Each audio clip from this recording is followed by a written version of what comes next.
మరి కళాఖండాలు ఈసారి రచ్చరంబోలా ఫీలింగ్ కలిగింది అన్న. అవునాను కదా, లోగో కానీ నిజంగా ప్రోమో కానీ ఒక క్యూరియాసిటీ పెరిగిందన్నమాట. నిజంగా ప్రతిసారి చూడండి లోగో అనేది నిజంగా 8 అనేది చాలా నిజంగా సో కార్పొరేట్ సైడ్ లోగో ఏదైనా కార్పొరేట్ ఉంటుంది బిగ్ బాస్, కానీ ఈసారి చాలా కామెడీగా ఉంది. ఆ లోగో ఏదైతే ఉందో చాలా కామెడీ అనిపించింది.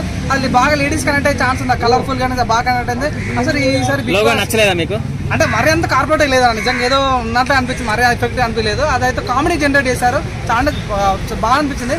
మెయిన్గా నాకు నచ్చింది ఏంటంటే మన ప్రోమో అన్న నిజంగా వేరే లెవెల్. నిజంగా ఒక కామెడీ సత్యతోటి ఒక రూమ్ లోకి ఎంట్రీ అయ్యి దొంగలకి వచ్చేసి ఎలా అనిపించింది ఆ ప్రోమో? ఎలా అనిపించింది? నిజంగా చాలా చాలా అసలు కామెడీ జనరేట్ చేస్తారంట. ప్రతి బిగ్ బాస్ అంటే ఒక సీరియస్ మెయింటైన్ చేస్తారు, కానీ ఈసారి కామెడీ చేయడం చాలా ఏంటంటే మేడం క్యూరిని తీసుకొని మోనాలిసా అనడాలు కానీ, ఒక కత్తి తిప్పు చల్తా అనడాలు కానీ, అలా వద్దు అద్భుత దిగు అని కానీ, అరే నీ బాగా చిన్నపిల్లలు బాగా కనెక్ట్ అయ్యే ఛాన్స్ ఉంది అన్న ఫీలింగ్ అయితే కలిగింది. సో చూద్దాం. నేనైతే 100% లోగో ప్రోమోలో నాగార్జున గారు ఎలా ఉన్నారు? వామో నిజంగా ఆ నాగార్జున ఇట్లా ఎక్స్పెక్ట్ నేను చేయలేదు. నిజంగా ఎవరు అంటే వరాలు ఇచ్చే నాగార్జున అనే డైలాగ్ కానీ, ఒక్కసారి కంప్లీట్ అయితే ఎంటర్టైన్మెంట్ పక్క అనే డైలాగ్ కానీ, సో నిజంగా చాలా అంటే చాలా బాగుంది. అంటే దాన్ని బట్టి మాకు ఏమవుతుంది, ఈసారి ఓషన్ నాగార్జున వస్తాడు అన్న క్లియర్ కట్ అర్థమైపోయింది. నిజంగా చాలా అంటే చాలా బాగుందన్న. మెయిన్ ఈసారి బిగ్ బాస్ మేము అడిగారు కట్ చెప్తున్నా, ఈసారి బిగ్ బాస్ మంచి సక్సెస్ఫుల్ రావాలంటే మాత్రం మంచి కండిషన్ కావాలన్న. సో మాకు బాగా అంటే బాగా వినిపిస్తున్న పేరు ఏంటంటే మేము చెప్పాలంటే కుమార్ ఆంటీ పేరు వినిపిస్తాను. నేను రీసెంట్గా కుమార్ ఆంటీ వాళ్ళ షాప్కి వెళ్ళాను అన్న.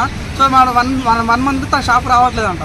సో నువ్వు అవునన్నా కాదన్నా తను రావట్లేదు అంటే 100% తన బిగ్ బాస్ రాబోతున్నా రాసి పెట్టుకోవచ్చు. సో మెయిన్గా అట్లా సేమ్ టైం అంటే వంటల కోసమే తీసుకున్నారు ఆమెని చెప్పలేము, ఎందుకంటే తను అంటే వండే ఛాన్స్ ఉంటుంది కాబట్టి. నిజంగా బిగ్ బాస్ కావాల్సింది వంటలే కదన్నా, వండను కదన్నా. సో సర్వైవ్ అందరు కావాలి కాబట్టి కుమార్ అంటే తీసుకునే ఛాన్స్ ఉంది. నువ్వు వండను కదన్నా, తనకున్నంత ఫ్యాన్ బేస్ ఇప్పట్లో ఎవరికి లేదన్నా. ఎందుకంటే పెద్ద సోను సూద్ మొన్న వచ్చి దిగాడు, తనకి మొన్న రేవంత్ రెడ్డి ట్వీట్ చేశాడు 100% కళ్ళు మూసుకుంటే 6 వారాలు ఉంటుంది అన్న.